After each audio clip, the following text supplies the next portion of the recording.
உங்களுடைய தாய் தந்தையர் சம்பாரிச்ச சொத்துல அவங்க 2 வீடு வச்சுருக்காங்க, 2 வீட்டில் இது என் வீடு, இது தங்கச்சி வீடு அப்படின்னு வாய்மொழியாக நீங்கள் சொல்லியிருந்தீங்கன்னா அதெல்லாம் எதுவுமே செல்லாது.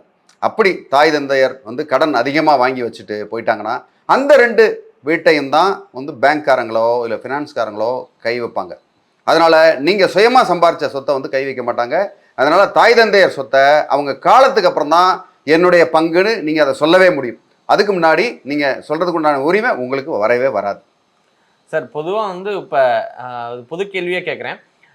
அதிகமாக கடன் வாங்கி வாழ்கிற காலத்தில் வாழ்ந்துட்டு அது மகன்களுக்கு கடனாக கொடுக்குற இந்த தருணம் தான் இன்னைக்கு நம்ம பார்க்குறோம். இது எப்படி வாழ்க்கைக்கு பொருந்தும்னு நினைக்கிறீங்க சார்? பொதுவாக ஆண் பெண் எல்லாருமே சமம்தான் இந்த காலங்களில். ஓகே, இந்த காலம்ல எந்த காலமும், பட் அதை வந்து இப்போ அதிகமாக அந்த விழிப்புணர்வு வந்து வருது.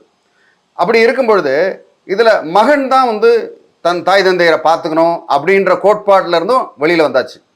ஒரு சில வீட்டில் பார்த்தீங்கன்னா மகள் தான் வந்து தாய் தந்தையரை பார்த்துக்கிறாங்க, ஒரு சில வீட்டில் மகன் பார்த்துக்கிறாங்க. ரொம்ப ஒரு சில கிராமப்புறங்களில் மட்டும்தான் மகன்னா வீட்டில் இருந்து எல்லாத்தையும் பொறுப்புகள்லாம் பார்த்துக்கணும், மகளை கட்டி கொடுத்துட்டா அது வேற வீட்டுக்கு போயிட்டா அப்படின்ற மாதிரி இருக்கிறது கிராமப்புறங்களில் தான் இப்போதைக்கு இருக்குது. முன்னாடி எல்லா இடத்துலையும் இருந்தது. அதனால் பொறுப்புன்றது 2 பேருக்கும் தான் வரும். அதனால் அது மாதிரி கடன் சுமையும் மகனுக்கு தான் வரும் அப்படின்றது வந்து இந்த காலத்தில் ஏற்கவே முடியாது. மகன் மகள் சொத்தாக இருந்தாலும் சரி கடனாக இருந்தாலும் 2 பேரும் தான் ஏற்கணும்.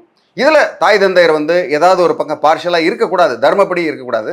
ஆனால் சட்டப்படி அவங்க சம்பாரித்த சொத்தை யாருக்கு வேணால் கொடுக்கலாம். ஸோ தர்மத்தையும் சட்டத்தையும் போட்டு குழப்பிக்கிட்டு இந்த இடத்துல இல்லாமல் அவங்கவுங்க சுயமாக சம்பாரித்து எப்படி மேலே வர்றது அப்படின்றத பற்றி தான் நீங்கள் வந்து இந்த இடத்துல பேச முடியுமே தவிர, தாய் தந்தையர் சொத்து பறிபோகுது, அவங்க நிறையா கடன் வாங்கிடுறாங்க, அவங்க ஊதாரியாக செலவு பண்ணுறாங்க, அவங்க சம்பாரிச்சதை அவங்க செலவு பண்ணுறாங்க கடன் வாங்கின்றதை வந்து அது பெருந்தன்மையோடு ஏற்றுக்கிறது தான் வந்து மனித இயல்பு.